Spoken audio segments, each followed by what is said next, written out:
These are the times when Hell's Kitchen got real embarrassing. For the contestants, Chef Ramsay, hell, even all of us watching from home. And mind you, not even the best of the best are gonna be spared this time around. It's coming, baby! You cook like a fucking baby! Well, turns out, not even the champion of champions was immune to making mistakes. Chef Christina Wilson is the GOAT hands down. She survived the cattiness and toxicity of Season 10, came out on top, and quickly rose through the ranks of Gordon Ramsay's food empire. The fact that she's got mad skills isn't even up for debate. Her entire journey on the show was a treat to watch, and yes, by entire journey, I also mean her lows. This is a joke, an absolute joke. Now, at one point, Christina teamed up at the meat station with Robin. Her execution of the Wellington dish, unfortunately, fell a little short of expectations. What in the fuck is that? Who cooked that? Come here. Chef Ramsay's discerning eye caught wind of an oversight: raw dough in her Wellington. Are you fucking for real? You want me to serve that out there? It's just a joke. What's more, Dana accused her too, but she had a good counterpoint. That's the thing with baking Wellington. You don't know until the end and there's nothing you can do. Like, oh, one of these beef, they have to be okay. Chef Ramsay then swung by the meat station only to find more Wellingtons with the same issue: raw dough. This prompted a frenzied effort from both Christina and Barbie to swiftly craft new dough in the middle of the service. We took the ones that were rolled, broke them down, rolled out new pastry dough, rewrapped them, and got them in the oven right away, just sitting there waiting for it to cook. Tensions soared further when Christina plated yet another Wellington with uncooked pastry. Look, it's like fucking snot. There's just no thought. The weight of these blunders was bearing heavily on our champ. Shut it down and fucking clean up. What's more, the red team nearly brought her to tears as she grappled with her performance and the challenge of bouncing back. I didn't expect my first dinner service to be like this. I'm just sorry that I couldn't come through. Well, look at where she's at today. Christina has come a long way, and if you adore her as much as I do, make sure to give this video a like, subscribe, and don't forget to turn on my post notifications. But do you remember what happened during Season 12's Italian Family Night service? You just seen one go in the trash, two go in the trash, 10 go in the trash, and we look like assholes. Yep, the whole performance of the blue team was something tragic. And to add to the pressure, Chef Ramsay's family was in attendance too. So Chris, eager for redemption after having stumbled in the previous challenge, geared up for a turnaround. The first order hit the deck and Chris saw his chance. But fate had other ideas in mind. His initial attempt ended up, well, a little extra crispy. It's burnt and raw. I can't use it. Watch out. As for the second shot, that dough didn't make the cut, so it hit the bin. Dude, this is impossible. I can't use that. God damn. Anyway, he continued grappling with the pizzas when Scott delivered some really disheartening news. His third attempt was charred at the bottom. Meanwhile, Anton, facing his own challenges, walked up with just one order of scallops. And that was all despite Richard not being prepared with his part of the dish. Get up to walking. Where's the other fucking order? Come on, Richard, please. As if things weren't tense enough, Anton's eye caught their bottle of oil placed on the flat top. A simple little action to retrieve it turned catastrophic when, to his shock, the bottom of the bottle melted away. Get that one out now. Yeah, what's Hell's Kitchen without hellfire, right? I swear to God, unfucking believable. Whew, crisis averted. An hour into the service, Richard finally managed to get his redo approved. However, Chris's battle with the pizzas persisted. Despite Scott's attempt to assist, the pizzas stubbornly kept coming out burnt. Burn, burn, burn, burn, burn, burn. It's burned. Dude, this is fucking bullshit, dude. The tipping point arrived when Gabriel served up a pizza that was more charcoal than, well, pizza. There's a big difference between something crisp and something black. That is disgusting. God, I don't even think I've seen an uglier pizza than that. You have to turn them every 90 seconds. That's what we've been doing, So Chef. why is it raw? As they re-entered the kitchen, Scott rallied, acknowledging they were struggling, but emphasizing the need to power through. Perseverance is what made him a winner in my eyes, but this time, it was simply not his night. The whole pizza fiasco compelled Chef Ramsay to shift his focus to firing the entrees. In the midst of this transition, Ralph stumbled, serving up a raw ribeye that landed on the pass. Ribeyes undercooked, medium rare, and it's fucking raw. Ralph's string of mishaps continued when he sent out raw lamb, with one piece being sliced exceptionally thin, leaving Chef Ramsay astounded. How do you manage lamb like that? That's not cooked, and that one there is like a scrag end. As the 2-hour mark for the service hit, Ralph finally secured approval for his refires. However, the pizza station remained a nightmare, with Chris discarding yet another attempt. Oh my God, it was hurting my heart. Every pizza that went in the garbage, that was a kid not getting fed. That's a lot of food wastage. I mean, when you think about all the children in the world right now dying of starvation, these visuals look like a horror scene. Then, the situation took an even dire turn when the men discovered that they were out of dough, leaving Chef Ramsay seething with frustration. We're out of dough. Say that again. We're out of pizza dough, chef. Shit! An infuriated Ramsay confronted both Chris and Scott, demanding a solution to this predicament. Turns out of the 36 portions they prepared, a mere 10 pizzas had made it to the tables. In an attempt to make amends, Chef Ramsay called upon Jean-Philippe to escort Scott and Chris to the affected tables for an apology. Scott, feeling deeply embarrassed, shared his discomfort, having been accustomed to making pizzas with his family. I make pizzas all the time with my family, and so this is embarrassing. Ugh, tough night. But guess what's worse? Serving an almost empty plate to Chef Ramsay. So what happened is, during Season 15's Ingredient Number Challenge, Joe took a bold step. Wanting to ensure that his lobster wasn't overdone, he decided to give it a taste test. Feeling a little adventurous, he aimed to spruce up his dish, admitting that he hadn't really fancied up lobster before. So I gotta jazz it up a little bit and taste it along the way just to make sure it's cooked properly. When it was his turn, Joe nervously presented his lobster creation to Chef Ramsay, marking the third blue team member to face the judgment. This landed him head-to-head against Jackie in the lobster round, both vying to impress the chef. His offering for the challenge was a 3-ingredient warm lobster salad coupled with corn and couscous. However, Chef Ramsay wasn't impressed with the dish's appearance. Looks like the size of a prawn. Where's the lobster? I can't see the tail, I can't see the claw, I can't see the knuckles. When he inquired about the lobster, Joe admitted to tasting it, leading Chef Ramsay to emphasize that the challenge was about cooking and not indulging in a taste test. So you tasted the piece, the claw, the knuckle. I did, chef. Did you taste the tail? I believe so, chef. I mean, that was hilarious. Despite Chef Ramsay feeling shortchanged and somewhat let down by Joe's approach, he did acknowledge the dish's delightful taste and commendable flavor profile. However, Joe fell short in that round, losing to Jackie. And that's when Chef Ramsay dropped him a golden nugget of advice. Young man, next time, have a bigger breakfast, will you, first? Yes, chef. Alright, let's see what happened when Scott was cooking tableside in Season 18. During his first and last dinner service, he held down the fish station alongside Jose.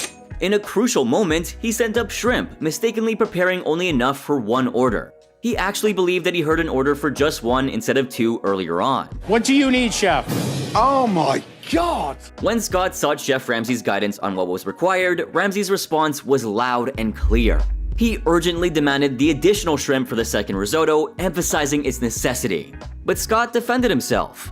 He felt a tad bit confused about Chef Ramsay's instructions and wanted the pace to ease up a little bit. I need him to slow down to be able to process that information. Trying to fix things, Scott sent out 6 shrimp thinking he needed more, even though he only needed 3 extra for the order. This move annoyed Chef Ramsay and sous chef Christina to no end. 6 shrimp, chef. Oh my God, you only need 3 now. You already cooked 3. As if that wasn't enough, Chef Ramsay caught Scott cooking more shrimp, thinking it was for the ongoing orders. However, Scott clarified that he was prepping them for the tableside service. Pardon? You'd already done the order! It's gone! Tableside. Oh man, Chef Ramsay wasn't having it. He pointed out that the tableside was Scott Lee's duty, not Scott's. To drive the point home, Chef Ramsay took Scott to Scott Lee, causing Scott some serious embarrassment amongst the team. Tableside means it's sat next to the table. Yes, chef. This is so embarrassing. Scott, your journey on HK was short-lived, but you were fascinating. Though, maybe Chef Ramsay would use a different F word for you. I'll leave that one up to your imagination. By the way, here's a pro kitchen tip I came across in America's most influential food magazine, Bon Appetit. It says, for perfectly cooked fish and meat, use a cake tester. Well, they forgot to mention this tip doesn't work in Gordon Ramsay's kitchen. During the steak night dinner service, Vlad manned the meat station, checking the steaks for their temperature. After confirming the readiness of the steaks, he gave Alejandro the green light to send out a salmon. However, despite Vlad's approval, Alejandro served raw fish, leading Chef Ramsay to showcase the error to the blue team. To add to the mishap, Ramsay discovered that the ribeye was also undercooked. That's not pink, that's raw. That's the ribeye. Oh, undercooked. Yeah, they're both under. Acknowledging the blunder, Vlad swiftly secured approval for a refire. In the subsequent order, he aimed for accuracy and confidence. He employed a cake tester to gauge the warmth of the dishes before sending them out. I'm gonna give them a little cake test at the end, make sure that they're warm throughout, to make sure that all the steaks come out perfectly. When the entrees made their way back to Chef Ramsay, he brought the blue team into the back pantry for a revealing moment. To the team's dismay, Ramsay pointed out that the fillets were served cold. Just touch that. Touch that. This is a joke. It's a salmon. It's a fillet. Feeling the weight of the failure, Vlad experienced embarrassment. I feel like Jack on the Titanic. I'm deep in freezing waters and I'm Right on. Amidst the tension, Alex stepped in to assist Vlad with the steaks.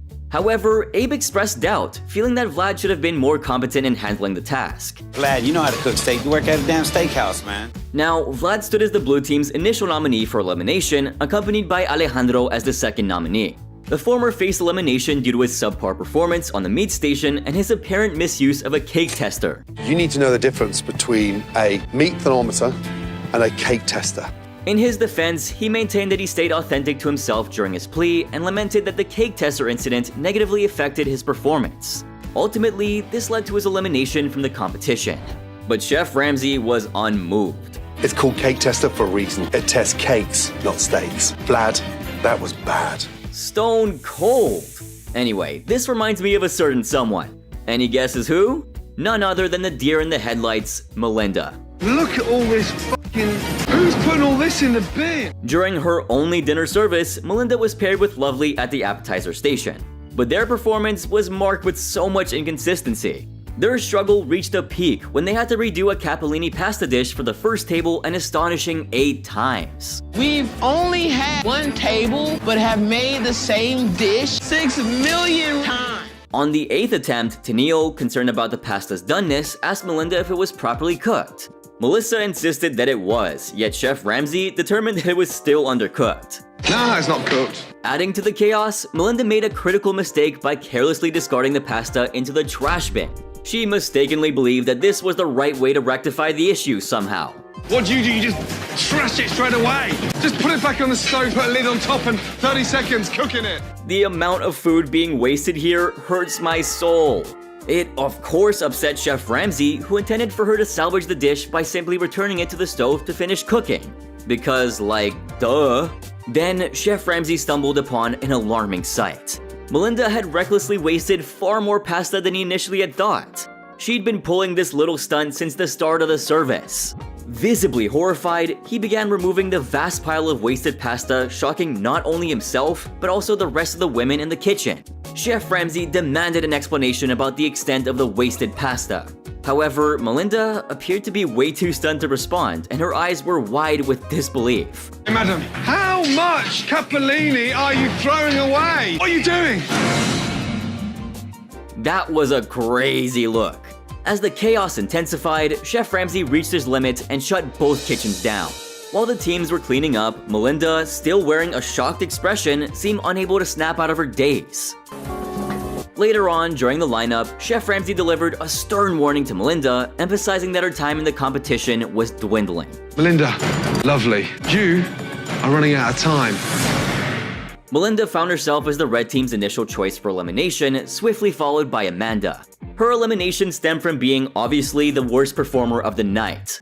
And of course, her lack of enthusiasm to compete didn't contribute very positively to her standing in the competition. I really was looking forward to spending more time with Chef Ramsay. I'd love to make you a 4-course dinner and you could see exactly what kind of talent I have. Oof. Okay, now who remembers Kenneth's cheese potato fiasco? During the Creative Shrimp Challenge, eager to make amends for his earlier lackluster performance in the Signature Dish Challenge, Kenneth expressed a strong desire to prove his culinary skills to Chef Ramsay. He even credited his great-grandmother's influence as motivation. I didn't learn from a cookbook, I didn't go to culinary school, I learned from my great-grandmother. When Sous Chef Jay was tasked with identifying 2 of the weakest dishes from the blue team, Kenneth found himself as the primary nomination, followed by Elliot as the second choice. They were paired with Nikki and Jordan from the red team for potential elimination. Now, Kenneth approached Chef Ramsay with a blend of nerves and prayers to the shrimp gods for luck. His offering? A shrimp penne pasta jazzed up with sauteed peppers and bacon. But the famous chef spotted something peculiar on the plate. What the fuck is that? I have no clue, Chef. It looked like a potato, and I didn't even use potatoes. Chef Ramsay revealed the mystery clump for everyone else to see. He sought confirmation if anyone among the men had included potato in their dishes. Blue team, we have a potato that has dropped in Kenneth's dish. Who's got potato in their fucking dish? To the chef's collective denial, Chef Ramsay orchestrated a tasting session for Kenneth in order to put the mystery to bed once and for all. Taste that. It's a block of Parmesan, you fucking donut. I grated the Parmesan cheese. Grated? It's a block of Parmesan in there.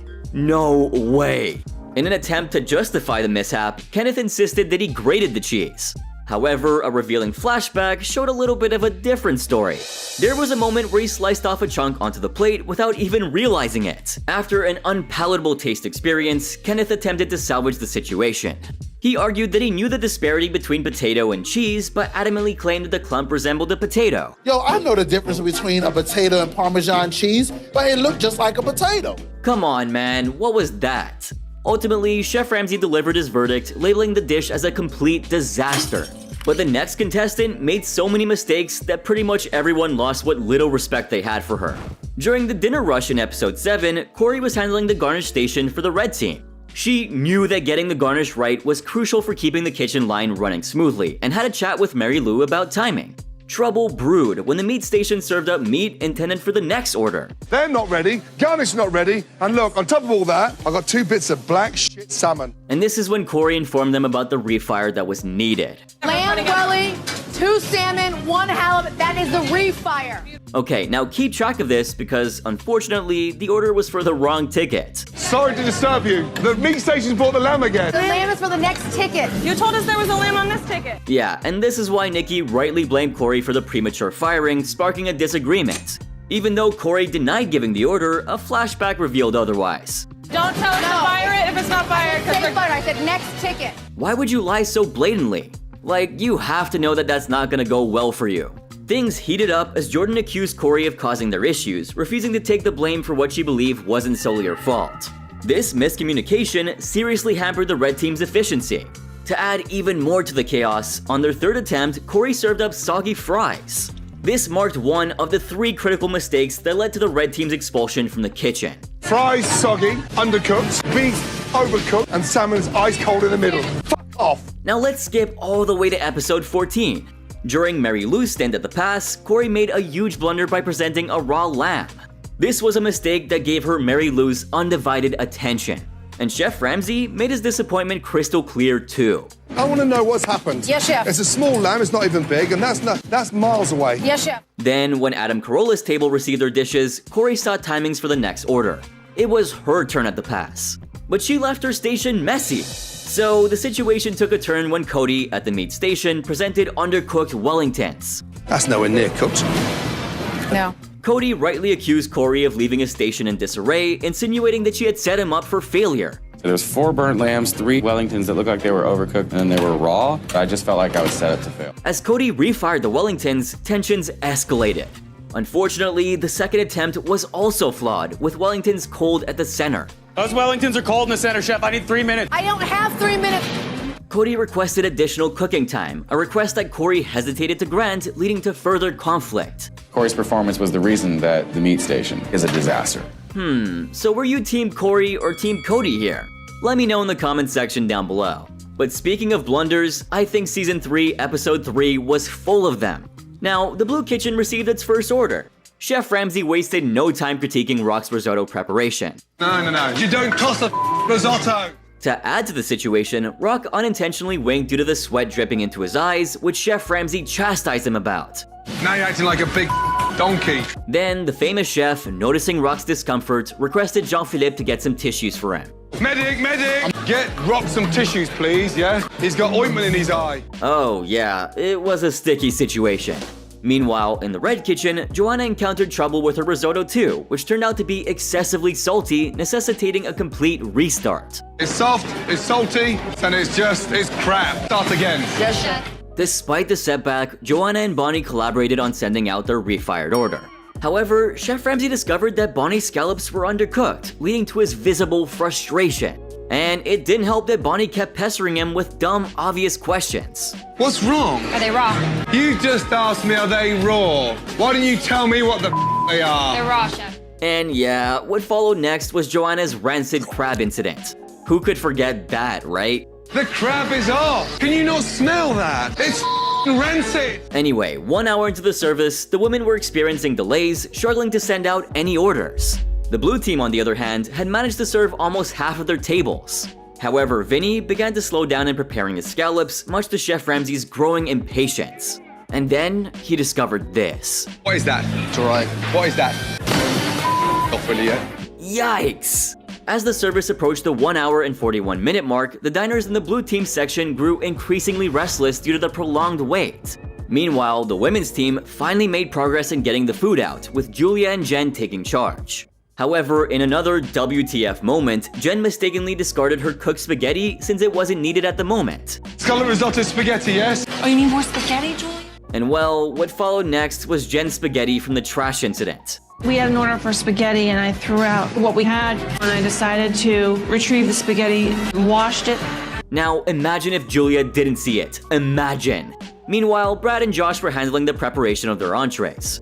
However, tension arose when Josh admitted that he wasn't ready with his turbot. This prompted Chef Ramsay to accuse him of sabotaging Brad's efforts. Josh vehemently denied the accusation. Hey, are you just trying to sabotage them? No, wait, So it makes Chef. you look good. No rest for the Spaghetti King.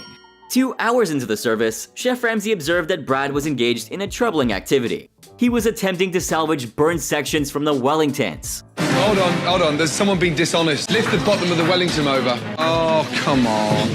Meanwhile, in the Red Kitchen, Jen noticed that all of her Wellingtons were overcooked due to the sluggish start with the appetizers. Chef Ramsay, already frustrated by the situation, grew even more exasperated as they still had 17 Wellingtons pending. 17 on order, 3 to send. We're 14 short. You don't want to stay a bit longer? And the impatience of departing customers pushed Chef Ramsay to his breaking point. Get out. Get out. What a total disaster. 95% of your customers weren't served an entree. And well, how could you forget about Sade's rough day in the kitchen? So I'm basically doing a braised beef dish. I think your dogs are really gonna like it. I mean, it was foolish, but was it understandable? I don't know, you tell me. However, definitely a moment I doubt anyone's gonna forget. I don't know if I fried anything for dogs. I'm going to do a braised beef dish. I'm gonna cut it down into small pieces that they can actually eat. I mean, Chef Ramsay was shocked. What's this plate here? What is that? Braised beef. Braised beef. Looks like a dog shat all over my plate. Dude's got a real way with words, right? Fortunately for the blue team, Sade was exempt from judgment as they had an additional member sparing her dish from being evaluated. By the way, when it was time for the punishment, Sade, who so lovingly cooked for the dogs, stood out as the only team member who wasn't a fan of washing them. Puppies? Ready for your shower? For some of these guys, this is a reward and not a punishment. Yeah. Understandably. I hope they fed her dish to the pups though. They probably would get a real kick out of it. But this next contestant's dish got Chef Ramsay asking some very specific questions. Do you smoke? Cigarettes? No. Yeah, we're definitely looking at a culinary high crime here, and Chef Ramsay wasn't gonna not point it out. I mean, come on. That must be one of the worst combinations I've ever tasted in 21 years of cooking. So we've definitely seen our fair share of clumsy ideas and clumsier executions in this competition, but this one was made with way too much overconfidence. Chef Ramsay is gonna love it because it's delicious. That's Carrie Keep talking about her chicken fried ribeye, served with creamy mashed potatoes, and to top it all off, a fancy white truffle cream gravy. Sounds pretty good, right? More like too good to be true. Because in the end, Carrie had a confession to make. I actually have a little sugar in there. Stop, say that again. Now, it's not difficult to tell how Chef Ramsay's feeling by looking at his face. You could see how he went from curiosity to complete disbelief in no time flat. I bet Carrie couldn't have expected the fallout that resulted after she said this. Chef Ramsay is gonna love it because it's delicious. But alas, Chef Ramsay didn't come to the same conclusion. Nowhere near, actually. There was definitely some false advertising going on here.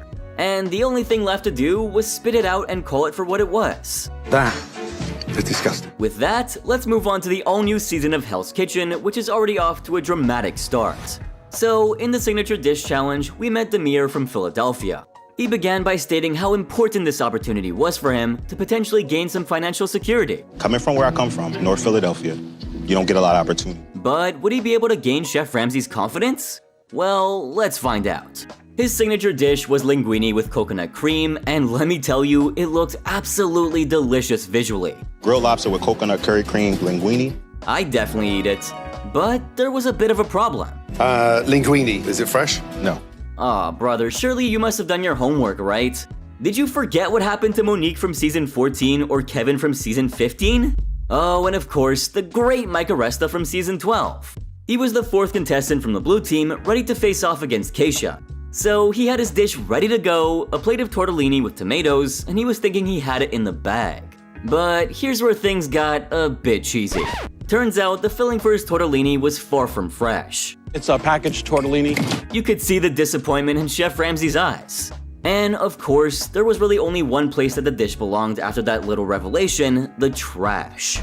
Now, instead of owning up to his mistake, Mike started to question Chef Ramsay's judgment. I mean, why trash it, right? It couldn't be that bad. It wasn't dog food. His words, not mine. That's bullshit, bro. What did you just say? But Chef Ramsay immediately called Mike up to the front in response. He wanted an explanation for the outburst, and Mike was totally caught off guard. Dude was at a total loss for words. That's when Chef Ramsay made it clear that there was no place for insubordination or disrespect in his kitchen. Hear, hear. You got anything to say to me? Say it to my face, not my back. You got it. Fuck off. And then, of course, there was also Kimberly from season 16, the executive chef and catering manager of a Latin-infused sushi restaurant. Latin-infused sushi? We do Latin-infused sushi. Yeah, believe me, Chef Ramsay was as confused as the rest of us probably were. He was probably gearing up for some Japanese-inspired dish, but Kimberly had other plans. What was her dish, you ask? Some pappardelle pasta, clams, and a vibrant tomatoey sauce that practically screamed flavor. It all sounded promising, didn't it? Sadly, it didn't live up to the expectations. Chef Ramsay took one look at Kimberly's dish and let it rip. The whole thing was a disaster. But why was this the case? Well, just watch this. Homemade pasta? No, unfortunately not. Obviously fresh clams. I used 1 can of canned clam. So it should go without saying that she probably walked away with just 1 point after this mess, right? Now let's get back to Demir. The flavor profile of his dish was far from redeemable too. No, I'm not around because the lobsters just taste bland. Chef Ramsay asked Carmen, his opponent, to taste the dish and rate it while he was at it. Carmen gave it a disappointing 2. You're missing salt. He's not only missing salt, he's allergic to salt. Damn, that was unnecessarily humiliating. But did Chef Ramsay agree with Carmen's evaluation? Yeah, he wasn't one bit impressed. Well, I think you're generous. For me, it's a 1. Demir, predictably, was given the lowest score in that challenge. He should have heeded the wise words of Devin. You gotta be better than that. If you use boxed pasta, you've just disrespected Chef Ramsay. Amen.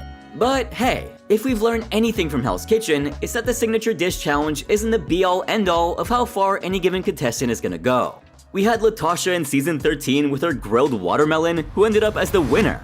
We have Danny, who was politely asked to shove the grilled bananas up his ass. And of course, there was Petrosa's funny little Halloween scare. But none could compare to the season 7 winner Holly Ugault.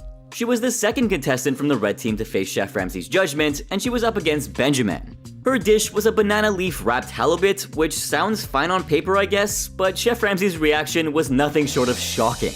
The famous chef immediately trashed the banana leaf, which put her on the defensive. She claimed that it was a classic Northern Indian dish. But Chef Ramsay, harkening back to his own extensive experiences in India, told her that he'd never seen food anywhere near what she'd given him anywhere near India. I've been to India. I haven't seen food like that. Things took a turn for the worse when the famous chef took a bite and promptly spat it out. Cultural touchstone or not, the flavor wasn't doing her any favors. Holly, that was a disaster. Despite the rocky start, it was an absolute delight watching her journey to the very top. It'll be so fun to follow Demir's arc on the show and see if he uses this setback as fuel to fly to the top. I'm rooting for you, brother. Now, let's do a little fun quiz. Let's put your HK knowledge to the test. I'll describe a menu of some of the most unappetizing dishes served, and you have to name the contestant who made them. Are you ready? Okay, so number 1. This dish can best be described as a plate of liquid shit, one that made Chef Ramsay violently puke it out. Fucking hell. Here's a little additional hint. Viewers are convinced that the maker of this dish was so embarrassed about it that she quit by faking a medical emergency. Either that, or she suffered a panic attack. Number 2 on the menu is a pan-seared chicken breast stuffed with portobello mushrooms and goat cheese that was overcooked on the outside and raw on the inside. Excuse me. Third is poached lobster tail with portobello mushrooms. Its creator flirted with Chef Ramsay during its presentation, but to no avail since it was thrown in the trash for being absolutely pathetic. Here's a little hint, the lobster tail was missing. Where's the fucking tail? Fourth up is a dish served by the oldest competitor in the history of the show. It was veal stuffed with prosciutto and gruyere in tomato sauce. The presentation initially shocked Chef Ramsay, but it ended up being cooked to perfection. It's cooked to perfection. So, how did you do? Let me know in the comment section down below whether or not you got them all right. Now, this next chef was pretty forgettable, except for his hilarious performance in the first challenge. You see, JP was pretty speedy in the kitchen. He wrapped up his cooking a whopping 20 minutes before the time was up. But when Chef Ramsay heard about it, he was shocked. What is this? You've got just under 15 minutes to go. I'll keep it hot. You'll keep it hot? JP wasn't convinced that Chef Ramsay's cynicism was warranted.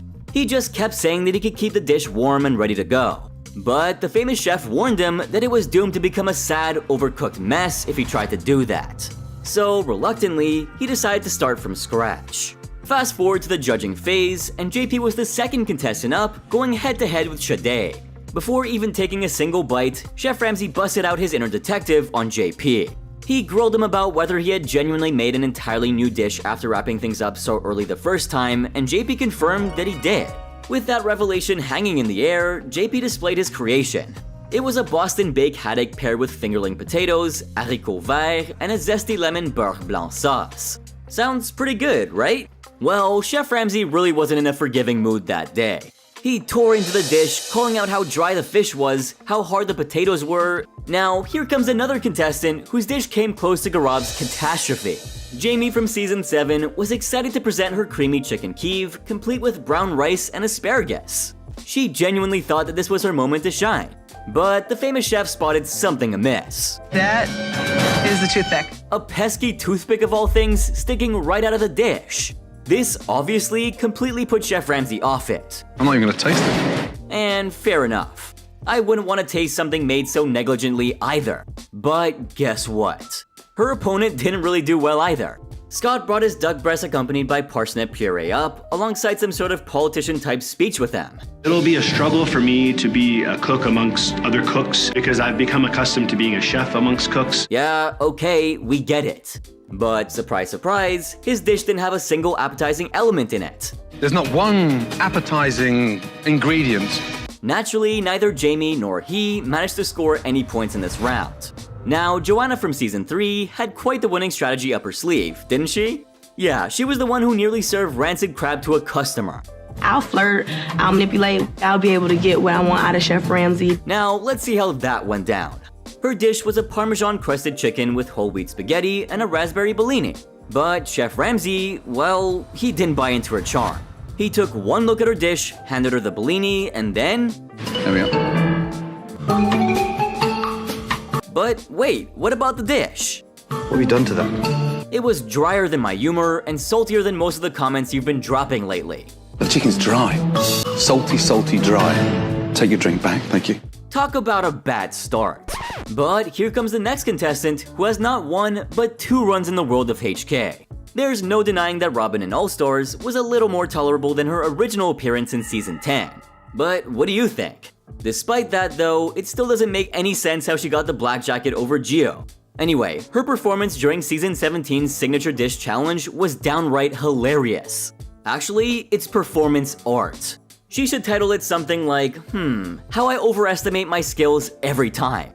She strolled up to the plate with all the confidence in the world, absolutely convinced that she was about to dazzle everyone.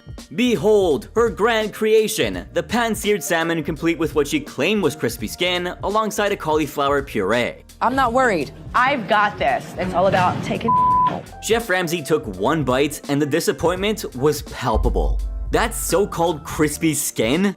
Well, it was about as crispy as a wet napkin. The famous chef wasn't content with merely his own verdict, so he graciously offered a piece to Benjamin, and they both came to the same splendid consensus. Extremely salty.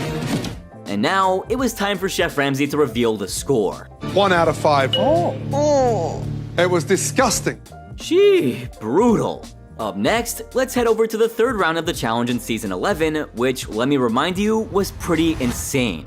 Susan stepped up to face Jeremy, who confidently served a smoked Gouda and onion stuffed steak with mashed potatoes. But Chef Ramsay wasn't convinced. He immediately kicked things off with some questions. First off, he wanted to know Jeremy's job, to which he responded with lead cook. Then came the big question about his dish. What was it? A ribeye? Jeremy hesitated before going back and forth and eventually setting on a tentative, I believe it is, a quote-unquote lead chef that can't tell one steak from another. Well, Chef Ramsay didn't appreciate his cluelessness. Now it was Susan's turn. She proudly presented her lamb and couscous, but Chef Ramsay had a rather unusual question up his sleeve. And well, the famous chef's roast wasn't over yet. He took a bite of the couscous and promptly spat it out. Yeah, Chef Ramsay wasn't in the mood to eat overcooked garbage. Well, he never is, but you get my point. He asked Susan if she found the situation amazing, to which she quietly shook her head. In the end, neither of them managed to score even a single point. By the way, we also had douchebag Dan this season, who had the audacity to kinda compare his dish to one of the biggest ever culinary legends. How did you make the hollandaise? I used whole butter. It's good enough for Julia Childs. It's good enough for me. The audacity, I tell you. He served eggs Benedict, complete with champagne hollandaise sauce, tomatoes, and sautéed spinach. But the presentation was botched, and Chef Ramsay didn't hesitate to put him in his place. Julia Childs would be turning in her grave right now if she saw that. Damn right she will. Did you throw up on that plate? But up next, Amanda from season 6 set the bar real low. Before Chef Ramsay could even dive into her dish, she pulled a surprise move that left everyone raising their eyebrows. 2 seconds. What's that? Tequila. Yeah, so she just gracefully stepped out of line, determined to snag some tequila shots, all in the hope of sharing one with Chef Ramsay himself. Talk about dreaming big, right? In no time, she was back, tequila shots in hand, ready for what promised to be an interesting twist. As for her dish, she presented margarita French toast with tequila batter. And well, Chef Ramsay didn't know what to say. I thought you were joking. You're cooking me a slice of toast dipped in egg with tequila to get me drunk? Maybe he should have called her an alcoholic. Now, French toast is known for being pretty quick and easy to whip up, taking all of 3 minutes. Hell, I probably would have made it faster at home. 1 tequila, 2 tequila, 3 tequila, 4. Give me a lot more. Now, this brings us to a very important question. What the hell was she doing for that whole time? Come on, Amanda. Did you really think you were at a bachelorette party? Well, either way, Chef Ramsay was stunned. Now, during Thomas Henry Polly's signature dish challenge, Chef Ramsay noticed that he was working up quite a sweat and seemed to have quite the knack for self-deprecating humor. I sweat all the time. I'm a schwätzer. Don't worry about that. Well, honestly, I can't say he wasn't funny. But anyway, back to the task at hand. He presented a shrimp scampi paired with a twist, a cooked Caesar salad. Cooked? Wait, is that even a thing? Have any of you tried cooked Caesar salad before? I know I haven't, because Chef Ramsay, in all of his years of experience, also had it. First time in my entire life, I've been served a cooked Caesar salad. Yeah, he wasn't too pleased with even the idea of it, revolted even. And that revulsion forced his hand. There you go. As for the shrimp scampi, they met a similar fate. Back with your Caesar salad. Thank you, chef. But Tom, to his credit, seemed pretty unshaken. He boldly claimed that he could handle Chef Ramsay's criticism. I'm a man, I can take it, it's no big deal. He wouldn't break my chop. Now, wow, I've got to respect the man's confidence.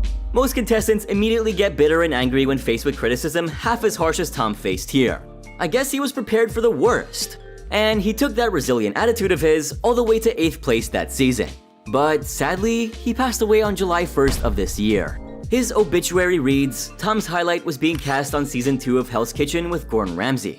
And I'm sure being featured on the show meant a lot to him. We'll miss you, Mr. Pauly. So, these were some of the most shocking signature dishes that have ever had the displeasure of crossing Chef Ramsay's plate. Now, here comes a contestant who paid absolutely no mind to the rules. Want to know the truth? Yeah, I do want to know the truth. I have no faith that he's going to be able to get the sides out. Despite all the chaos that he stirred up, this dude somehow managed to stick around a lot longer than he deserved in the competition without getting the boot. I'm talking about Season 8, Episode 2, when Vinny Accardi was supposed to assist the head honcho of the blue team that night. But Vinny wasn't up for it. After hanging out with Raj for a bit, he decided to throw the rulebook out of the window and cheated like there was no tomorrow. As for his memory, well, not exactly a steel trap. It took him a whopping 30 minutes just to send his first ticket to Chef Ramsay. James, I don't know what Vinny's doing, but I need some tickets in here, yes? Yo, is that table 20? No, table 20's right there. Of course, the famous chef wasn't too pleased. He accused Vinny of sabotaging the blue team's chances, but Vinny? Oh, he played the innocent card like a pro. Vinny, are you trying to sabotage your own team? No, not at all. No, understand what you're doing. Own up to it. And guess what? An hour and a half into the service, Vinny was still dragging his feet, slowing down the entire kitchen. But what happened next was mind-blowing. Vinny decided to ditch etiquette altogether when he was assigned to be a waiter.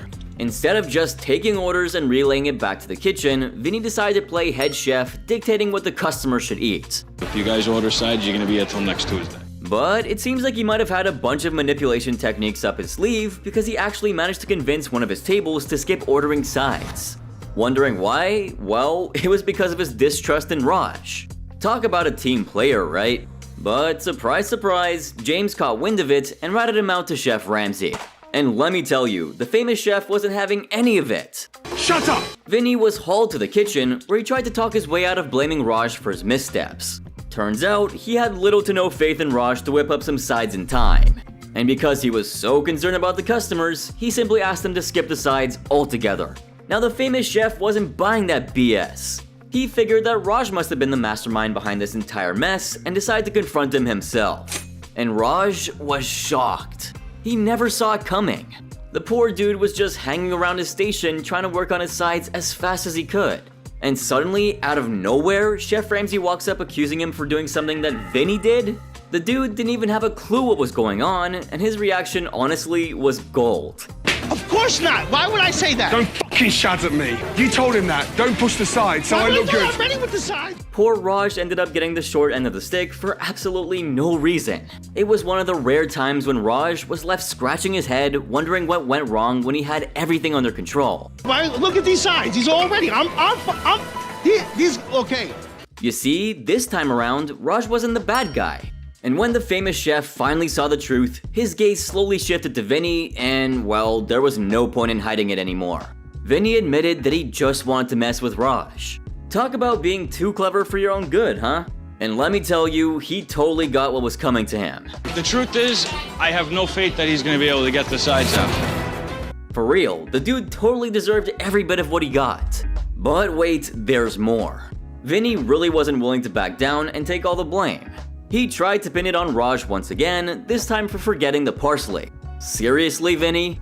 I mean, stop playing the victim in your own mess. Despite all of his mistakes, Vinny somehow managed to dodge elimination. And I'm pretty sure Chef Ramsay felt the same way because, out of the blue, he called Vinny out.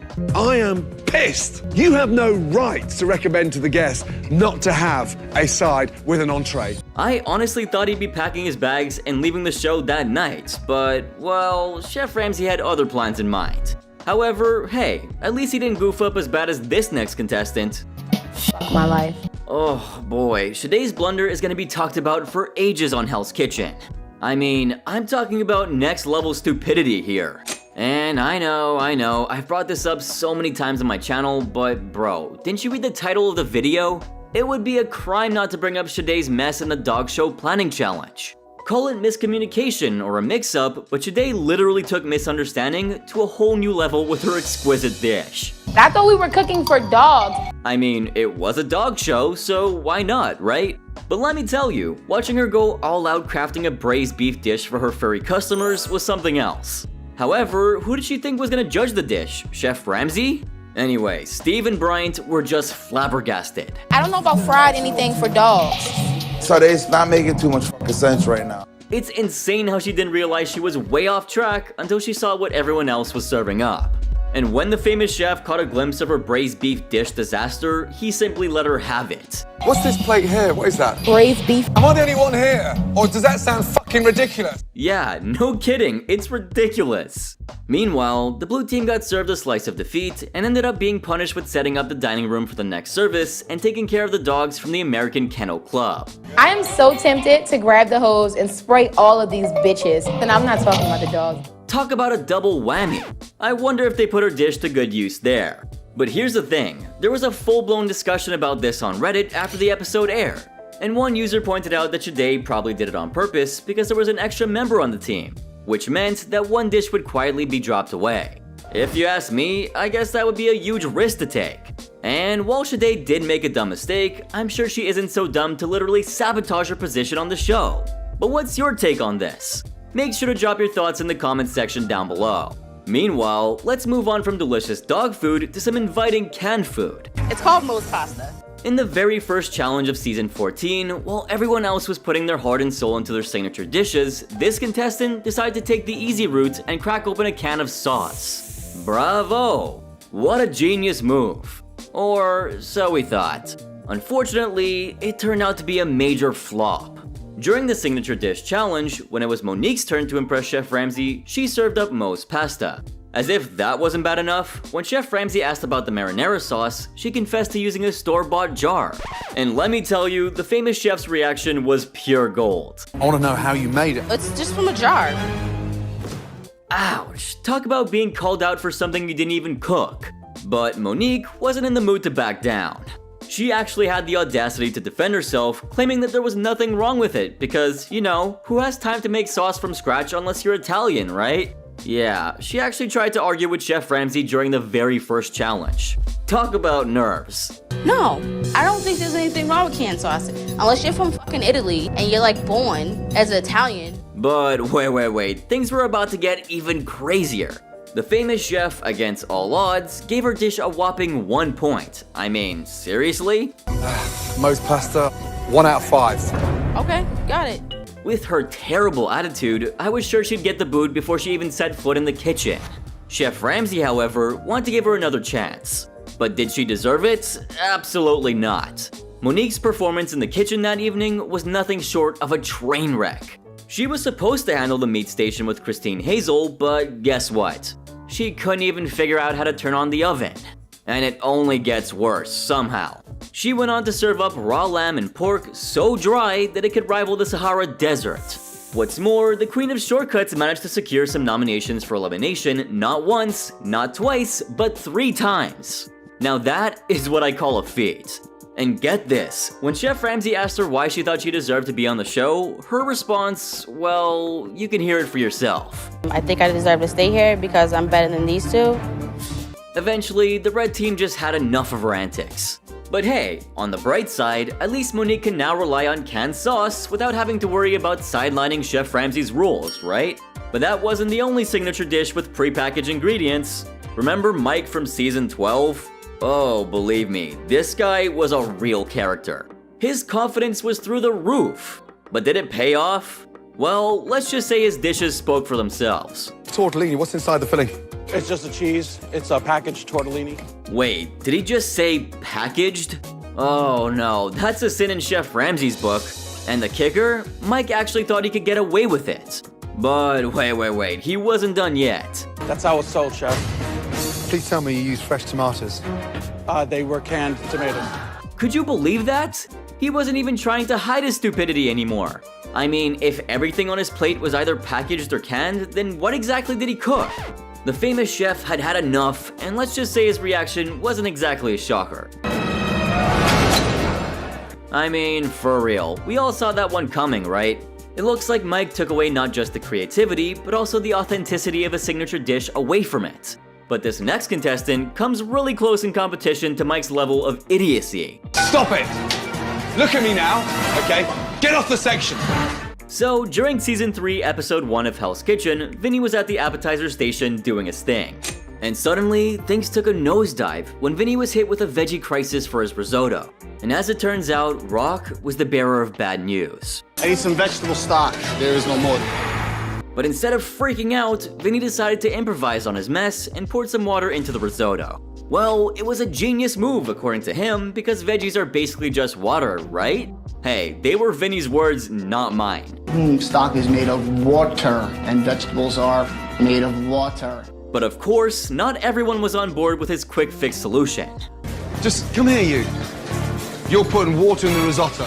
And when it was time to taste Vinny's risotto experiment, Chef Ramsay had the most dramatic reaction to it. No harm, no foul. That's all we have. It tastes like gnat's piss. Gnat's piss?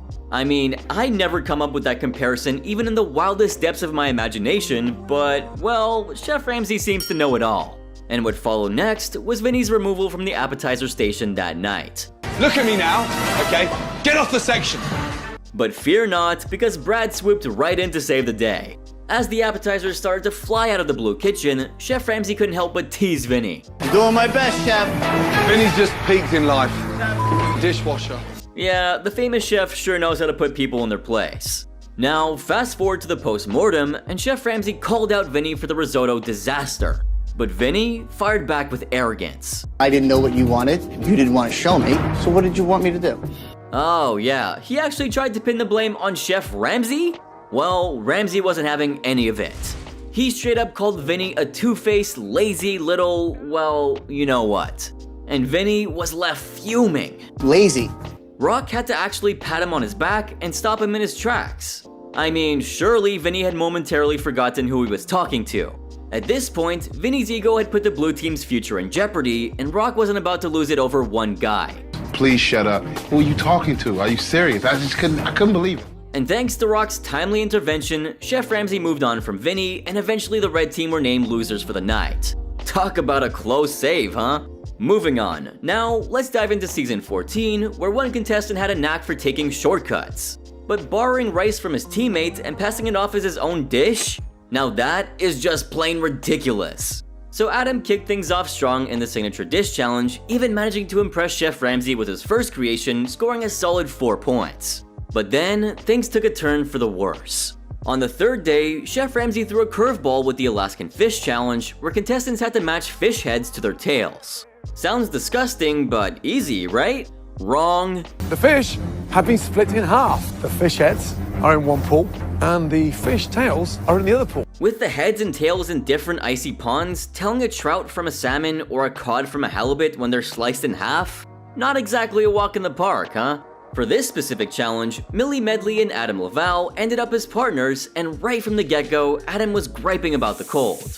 Come on, Adam, quit complaining about the ice being so chilly. Could you even hear yourself? You sound silly. Yeah, I should have peed before we got down there, because as soon as I touched that cold water, woo! Had to chew that back.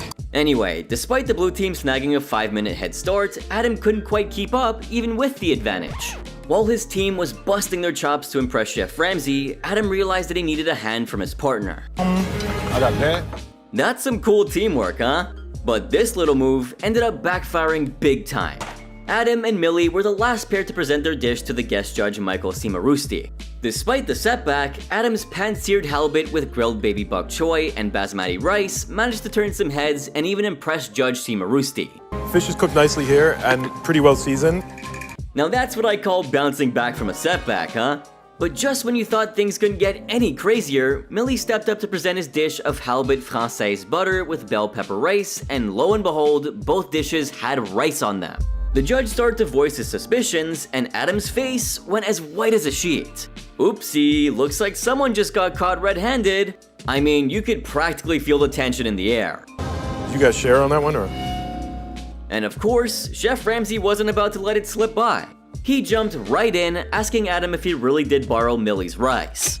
I mean, seriously, what a sly little scheme they had going on there. And to everyone's disbelief, this is what Adam had to say. Yes, sir. But the famous chef wasn't buying into his games, and Adam knew that he had no choice but to come clean. This was your dish. Absolutely, sir. So, no shared ingredients. You got it, chef. Okay, so you know what that means? The dish wasn't entirely his creation.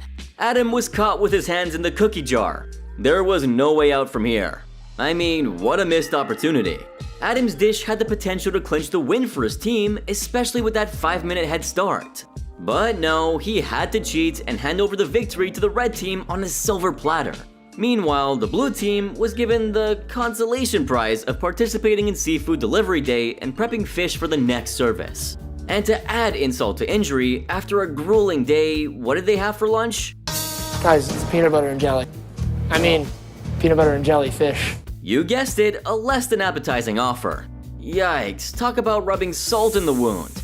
Adam should have just cooked his own rice and spared his team and himself from this horrendous punishment. Lesson learned the hard way, I suppose. And now, it's time for the last entry on this list.